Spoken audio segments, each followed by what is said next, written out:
오늘은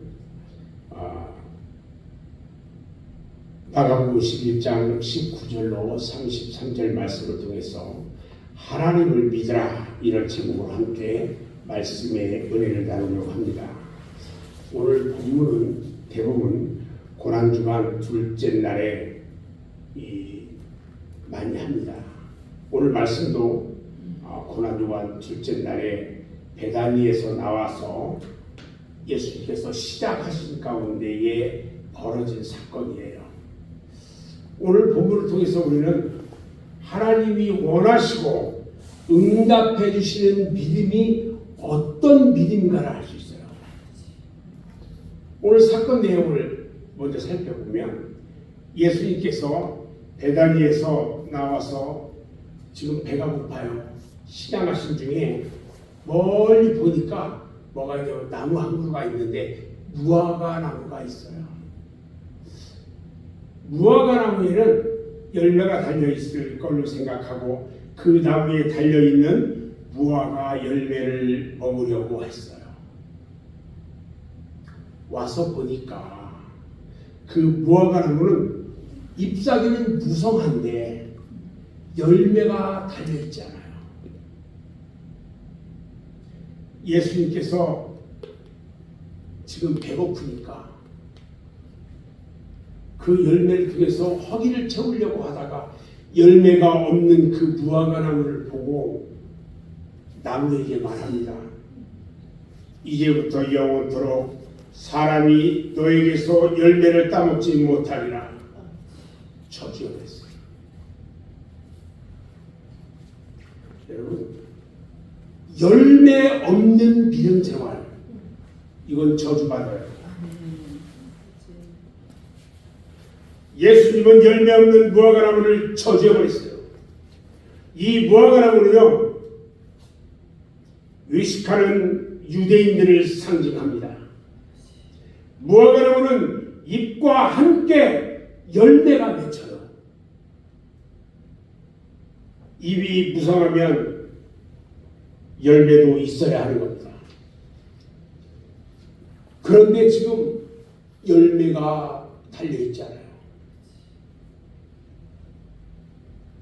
이 무화과 나무에 대한 분노는요, 외식하면서 형식적으로 믿는 자들에 대한 분노를 상징하고 있는 거예요. 예수를 믿는다고 하는데 열매 없는 믿음, 열매 없는 신앙생활.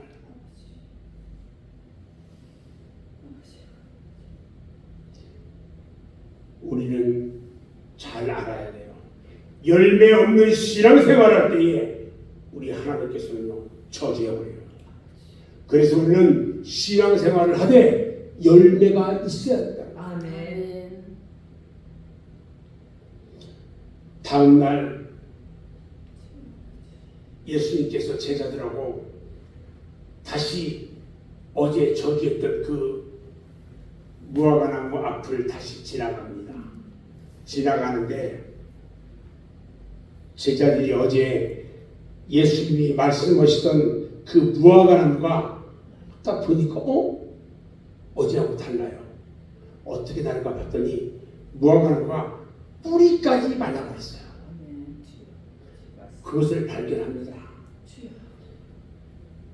여러분, 예수님께서는요, 무화과 나무도 마르게 하시고 산을 들어 바다에 던질 수도 있는 분입니다. 아멘. 그런 능력의 주님이세요. 아멘.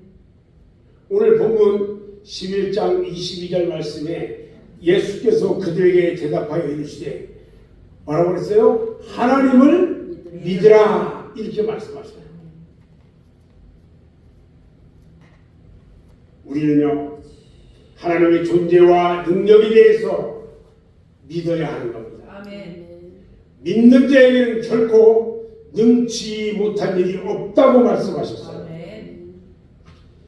오늘 본문 23절 말씀에서도요, 내가 진실로 너에게 이르노니 이 산더러 들려 바다에 던지라 하며 그 말하는 것이 이루어질 줄 믿고 마음에 의심하지 아니하면 그대로 되니라. 할렐루야. 아멘. 우리는 무슨 일이든지 기도하면 이루어질 줄을 믿고 기도해야 하는 것입니다. 아멘. 우리 하나님은요, 아멘. 세상 만물을 창조하신 능력의 하나님이세요. 아멘. 이 세상 어떤 일이든지 하나님의 능력 가운데 되지 않는 것은 아무것도 없어요. 우리는 이런 하나님의 능력을 완전히 믿어야 하는 것입니다. 아멘. 우리는 기도하면서 조금이라도 과연 될까? 이런 의심은 하지 말아야 합니다. 아멘. 우리는 기도할 때 구하는 것은 응답받은 줄로 믿어야 하는 것입니다. 아멘. 아멘. 모든 것은 믿음으로 구해야 하고요. 아멘. 조금도 의심해서는 안 돼요. 아멘. 그래서 우리가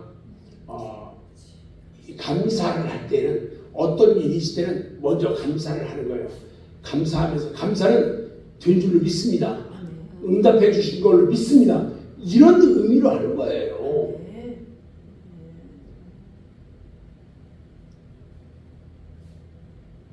감사한 거 말아 그러니까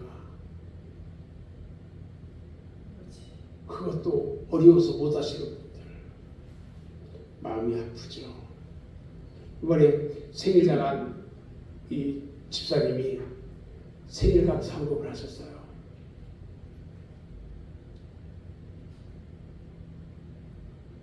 여러분, 우리가 믿는 사람은요, 어떤 일을 행하면서 기도할 때는요, 내가 하나님 앞에 기도하는 이 기도는 응답되어진 줄로 믿고 기도하는 거예요. 아멘. 참 믿음이에요. 우리가 기도하면서 과연 될까? 과연 될까? 이런 의심하는 순간에 안 돼요. 응답받은 줄로 믿고 기도할 때 조금도 의심하지 않고 기도할 때 그대로 이루어지는 거예요. 아멘. 어느 권사님이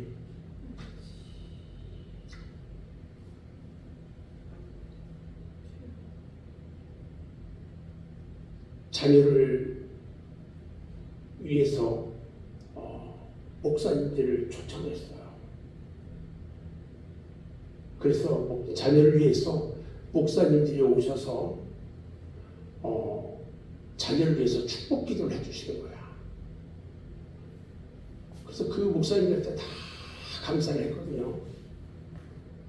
그런데 그 자녀가 너무 잘 됐어요. 이번에 우리 농성원 그 개원 예배에 60여 명이 왔는데 그 권사님 생각한 거야. 여기 계신 분들이 나를 위해서 기도한다면, 내가 저분들을 섬긴다면 우리 하나님이 축복해 주시냐. 딱 이 생각을 한 거야.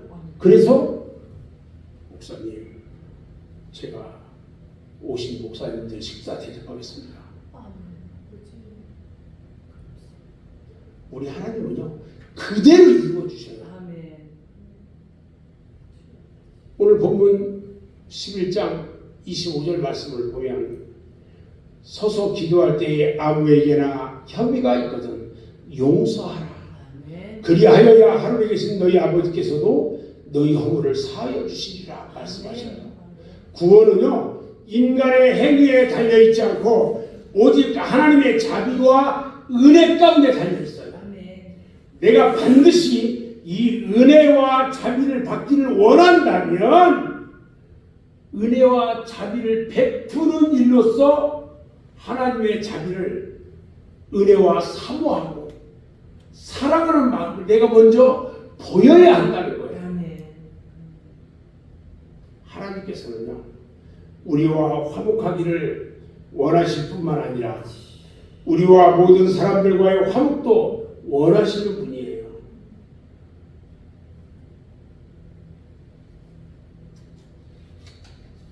오늘 본문 11장 27절로 33절 말씀을 보면 대제사장과 서기관들과 장로들이 한 통속이 돼가지고 예루살렘 성전에 오셔서 백성들을 가르치고 복음을 전하는 예수님께 말해요. 뭐라고 하느냐? 무슨 권위로 네가 이런 일을 하느냐? 왜 네가 여기서 말씀을 가르치고 이 짓거리를 하고 있느냐? 이렇게 말해요. 누가 너에게 이런 권위를 줬느냐? 이렇게 말해요. 성전에서는 대제사장이나 서기관이나 장로들만이 가르칠 수 있다고 생각하는 거예요. 예수님께서 대답을 하지 않아요. 그리고 오히려 저들한테 물어봐요. 만약에 내가 묻는 것을 대답한다면 나도 대답할게. 그런데 너희가 내가 묻는 말에 대답하지 못하면 나도 대답하지 않을 거야. 그러면서 물어봐요. 30절에 요한의 세례가 하늘로부터냐 사람으로부터냐 대답해봐라. 참, 이 예수님이요 얼마나 지혜가 많으신지요. 저들이 대답을 하기가 참으로 어려운 질문을 해요. 만약에 하늘로부터다 이렇게 말하면은 왜 그를 믿지 않고 세례가 죽였느냐 이렇게 말할 것이고요. 만약에 근데 사람으로부터다 이렇게 말하면 모든 사람들이 세례 요한을 참 선지자로 여기는데 그를 죽인 거에 대한 책임을 너희들이 져야 된다. 진퇴양난에 빠져버려요. 유통수에 걸려버렸어요. 저들이 대답을 했을까요? 못했을까요? 대답하지 못했어요. 사랑하는 여러분, 하나님께서는 하늘로부터 오신 하나님의 아들이며 그리스도십니다. 아멘. 아멘. 아멘. 그러나 대제사장과 서기관들은요 그들을 찾아오신 예수님의 권위를 부인했어요. 저들은 예수님이 하나님의 아들이시며 그리스도시라는 것을 믿지 않았어요. 그래서 저들은 구원을 받지 못하였던 것입니다. 구원은요 누구나 받는 것이 아니라 믿는 자만이 받을 수 있어요. 아멘. 예수님께서 주시는 구원은요 만인을 위한 것이지만 주님의 권위를 인정하고 자신을 겸손하게 그분의 의지에 복종할 때에 구원을 받을 수 있는 거예요. 의인은 믿음으로 말미암아 산다고 했어요. 믿음은 하나님의 사랑이 쏟아져 들어오는 영혼의 창문인 거예요. 그래서 믿음은 너무너무 소중한 거예요. 하나님의 사랑이 그 믿음을 통해서 나에게 쏟아져 들어오는 거예요. 아침 햇살처럼 쏟아져 와요. 저는 이제 오늘 말씀을 마무리하려고 하는데요. 하나님을 믿을 때 하나님께서는요 응답을 주시는 분이에요. 아멘. 내가 하나님을 믿으면 우리 하나님은 응답해 주셔요. 아멘. 하나님의 존재와 능력을 믿고 기도하는 대로 응답하여 주심을 믿고 항상 용서를 통해서 하나님의 자비와 은혜를 구하는 자가 우리는 항상 되어야 한다는 거예요. 아멘. 그리고 예수님의 권위를 인정하는 자가 되어야 돼요. 아멘. 하나님은 천지 만물을 창조하신 능력과 권세를 가지신 분이에요. 우리는 그분을 믿음으로 구원의 은혜 가운데 있는 것입니다. 아멘. 이제 우리 맑은새 교회 성도들은요 하나님의 권위 가운데 겸손하게 엎드려서 하나님의 크신 은혜를 통한 자비하신 가운데 축복과 구원을 받는 저와 여러분 모두가 되어지기를 주님의 이름으로 축원합니다. 아멘. 기도하겠습니다.